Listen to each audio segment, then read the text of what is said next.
Hello, Fred Ack here. Fred ACC. All one word, Fred Ack.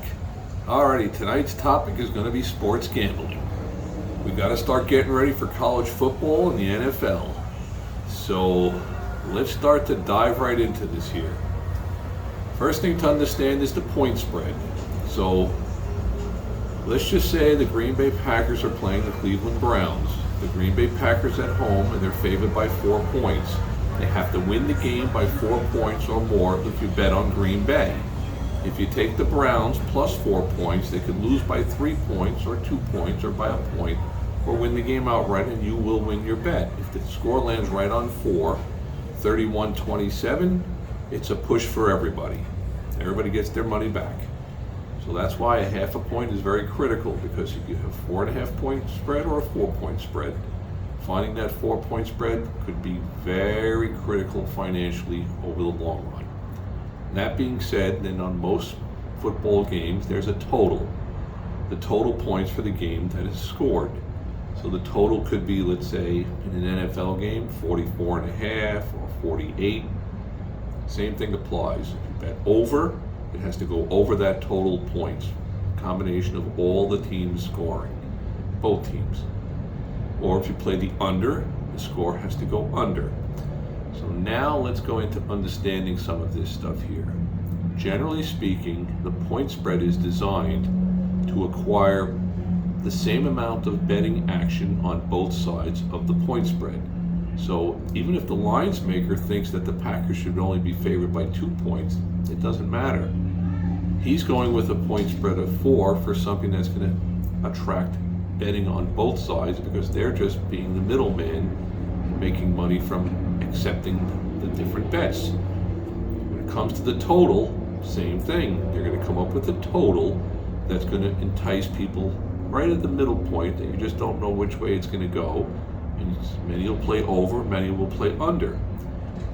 Generally speaking, this is the important part of it, on the total and on the point spread, the home team is going to tend to be just a little higher on the point spread, and the total is going to be a little higher because most people tend to want to bet to see a lot of scoring and a lot of fireworks.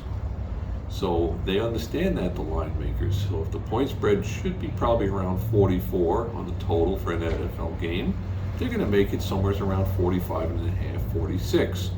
So the Sharpies tend to grind out their money playing the under or playing the away team, because the home team usually picks up a little bit of extra juice point spread action because they are at home, figuring the home team crowd.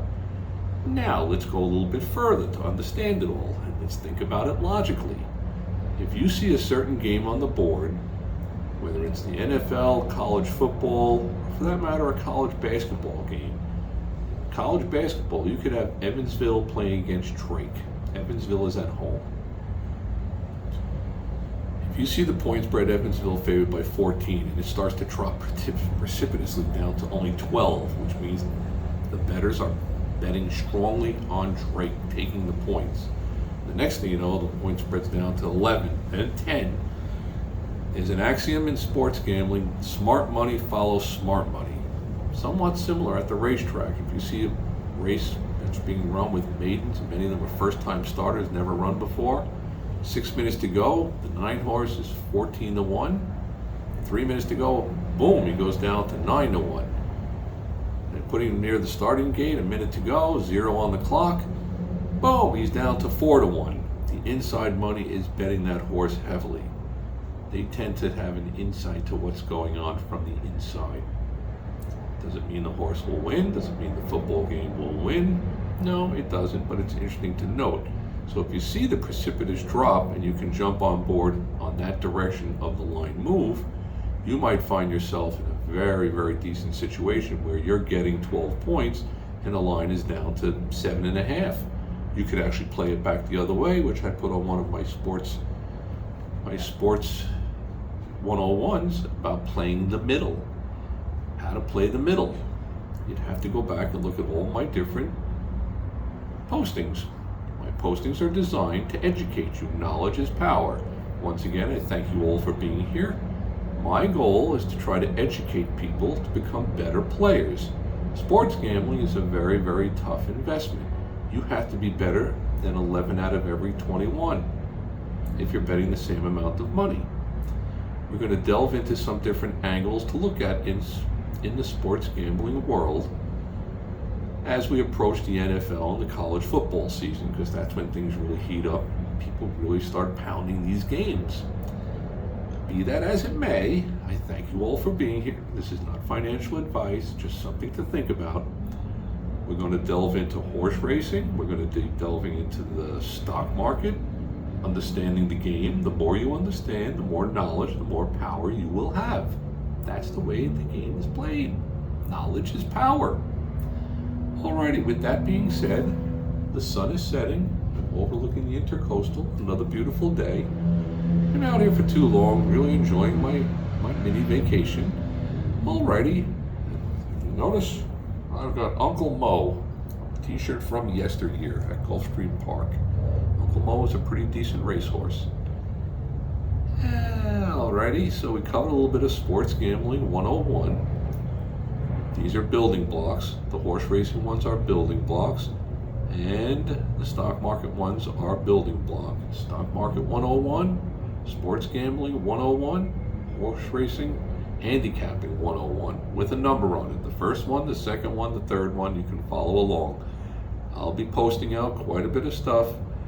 Once again, knowledge is power. So the more knowledge you have, the more power that you have.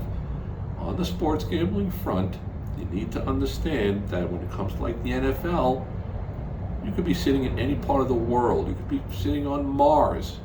And if you see the point spread on the Packers and the Browns is dropping precipitously from 39.5 down to 37, down to 36, you pretty much got to know something's going on. Either a major player or two is not playing in the game, was just announced, or the weather is horrendous. Wind and rain tend to tighten up the defenses up near the line, and the total points will tend to drop. So yes, you can try to handicap in advance on a Thursday or a Wednesday, seeing the weather in Cleveland is going to be bad, where it's an outdoor stadium. Gotta do your homework. It always comes down to gotta do your homework. You hate to make a major play on a sports event to find out that it's indoors, like the Minnesota Vikings. They play in a dome. It's going to be whatever the 72 degrees, whatever it's going to be. There's not going to be any rain or wind. Alrighty, with that being said, there goes the sun. Do-do-do-do-do. There goes the sun. May all your days be winning one. This is just some more different food for thought. Knowledge is power. So watch my tutorials, subscribe. Any questions, feel free to ask. We're starting to get towards July. Soon it's going to be college football tip-off. We'll be starting to analyze that stuff, but it's a tough game. You got to understand what you're up against before you get into anything. Alrighty, with all that being said, may all your days be winning ones. Thanks for stopping by.